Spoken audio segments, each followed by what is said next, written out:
தட்டுப்புட்டுன்னு வேற பத்மினிக்கு. ரத்னம், என்னால சொல்ல முடியாதோ நான் சொல்ல மாட்டேன்.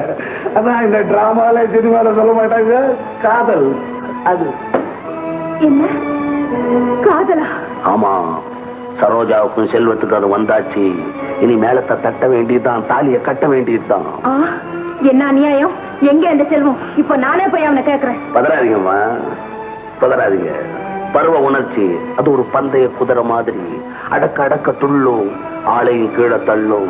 தந்திரமா 2 பேரையும் பிரிச்சிட வேண்டியதுதான். எப்படி? செல்வத்தை அங்க அனுப்பிச்சிடுறது, சரோஜா என்ன செய்யுது? அவனை ஊரை துரைச்சிடுறது. கொஞ்சம் பணம் தான் செலவாகும். ரத்னம், என் மகளை விட பணம் தானா பெருசு. எவ்வளவு பணம் செலவானாலும் சரி, பத்மினிக்கும் செல்வத்துக்கும் கல்யாணம் நடந்தா போதும். அதை நான் செஞ்சிடறேன். பணத்தை எடுத்துக்கிட்டு வந்து ரத்தனத்தை கையில கொடுத்து பாருங்க. அப்புறம் 2 கையா இவனுக்கு 14,000 கை முளைக்கும். அவ்வளவு வேலை செய்வான். இதெல்லாம் கடவுளா செய்வான்.